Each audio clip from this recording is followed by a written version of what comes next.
Bakının Nərimanov rayonu Baksol yolu adlanan ərazidə kanalizasiyaya düşən 27 yaşlı Cümşüd Cümşüdlünün meyidi tapılıb.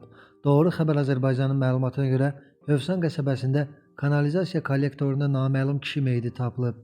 Polis əməkdaşlarının keçirdiyi tədbirlərlə meyidin Cümşüd Cümşüdlüyə məxsus olması müəyyən edilib. Meyid aidiyyatı üzrə təhvil verilib, faktla bağlı araşdırma aparılır. Onun işlədiyi SAP şirkəti sosial şəbəkə hesabında paylaşım edərək Cümşüdün nümunəvi və məsuliyyətli əməkdaş olduğunu qeyd edib.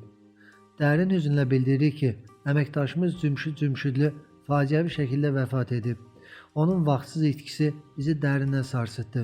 Hər zaman səmimiyyəti, məsuliyyəti və insanlığı ilə seçilən Cümşüd yaddaşımızda daim yaşayacaq. Allah rəhmət eləsin, ruhu şad olsun deyə SAP qeyd edib.